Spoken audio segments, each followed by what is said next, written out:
This is the video for class 11th and the topic which we are starting today is equilibrium of concurrent forces.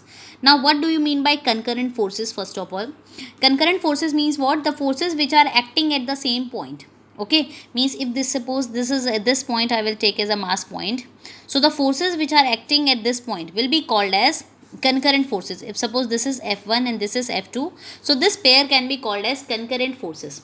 And second is equilibrium. Now which state is called as equilibrium? When the net external force acting on a system is zero, means when the net acceleration of the system is zero, means it doesn't means that equilibrium can be achieved only when the particle is in the position of rest. It is not like it is all about only rest. If the particle is moving with uniform motion, then also the particle can achieve the equilibrium condition.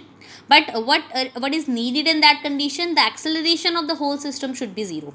Suppose in this case, if I will talk about the resultant of this case will be equal to F1 plus F2. But if I want to state that this system is in the equilibrium system, then what I supposed to do? Means the resultant of the whole system should be zero. Means in this condition F1 should be equals to minus F2. Means what? The magnitude of F1 will be equal to the magnitude of F2 but in the opposite direction. Means the net acceleration, net movement of this body will be zero. If the net acceleration of this whole system will be zero, means either the object should be in the position of rest or in the motion, then that state can be called as equilibrium. Now we need to put more focus on the numericals which are based on the equilibrium of concurrent forces. So let us focus on the numericals.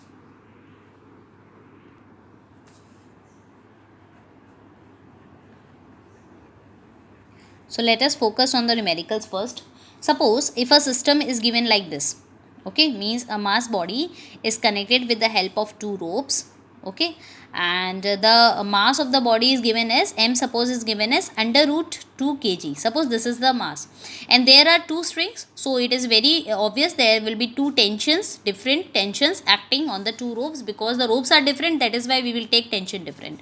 And next over thing is given with the horizontal, this T2 is making 60-degree angle and this T1 is making 30-degree angle.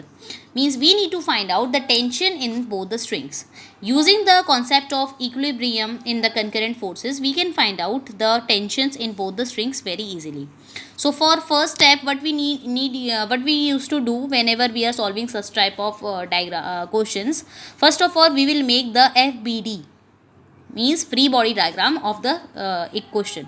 So for mass body I will take a point mass and I will first of all I will draw how many forces which are acting. Right now in the question there are two forces in the form of tensions are given.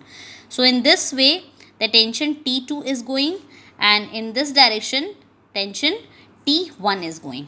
And with the horizontal, if I will make the horizontal, so T2 is making 60-degree angle and T1 is making 30-degree angle.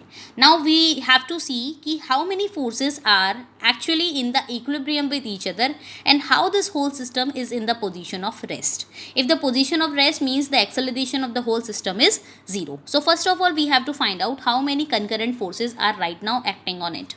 If I will resolve this whole system in the four parts. So first of all we all know the weight of the body always acts downward. So I can write down mg is acting downward. Here a mass of the body is given under root 2 kg. So I can write down w is equals to under root 2 g. In this question, since there is no value of g is given, so we can, for our convenience, we can take the g value as 10 meter per second square for our convenience. So we will take g value in the further calculation as 10. Now next over thing, which force is balancing this weight? So there must be any forces which are balancing the weight of the body.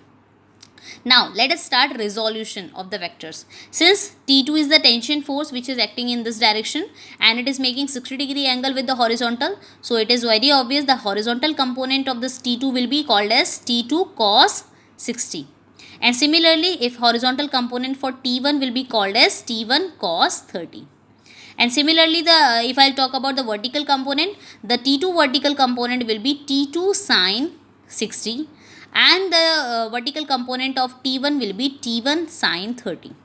So means we in the diagram we can see the weight is balanced with the summation of T1 sin 30 plus T2 sin 60, and the horizontal component in this direction is balanced by the horizontal component in the next direction. That is T2 cos 60 is balancing T1 cos 30, and under root 2g is balanced with the summation of T1 sin 30 plus T2 sin 60. Now we can easily find out the values of tension. So let us calculate now values of tension in this page only. So if I will talk about the horizontal component, let us compare the horizontal component first. So our T2 cos 60 will be equal to T1 cos 30. So cos 30 is under root 3 by 2 and cos 60 is 1 by 2. So I can write down T2 into 1 by 2 is equals to T1 into under root 3 by 2. So 2 से 2 cancel. So I can write down T2 is equals to T1 under root 3. So this is the first equation which I am getting, or this is the relation among T1 and T2 which I am getting from after comparing horizontal components. So let us now compare the vertical components. So our weight will be equals to the summation of T1 sin 30. So T1 sin 30 directly I am writing sin 30 is 1 by 2. So I can write down 1 by 2 here, plus T2 sin 60. Sin 60 we all know that is under root 3 by 2. So I can write down here under root 3 by 2 multiply by under root 3 by 2. So weight is equals to under root 2g, and g I can take 10. So I can write down directly 10 into under root 2. That is g value is 10 and then under root 2 it is. And since we know that T2 is equals to T1 under root 3, so in place of T2 I can replace this T1 under root 3. So it will become T1 upon 2 plus under root 3 T1 under root 3. Under root 3 will become 3 and it is divided by 2. So 2 say 2 can become common and I can bring it to here. So here I can write down that is 20 under root 3 will be equal to 4T1. Why I have written 4T1? Because you can see 2 is an LCM, it will go here, so it will become 20 under root 2, and 3T1 plus 1T1, that will be 4T1. So ultimately what is the value of T1 we are getting? That will be 5 under root 3. So this is the value of T1, that is 5 under root 3.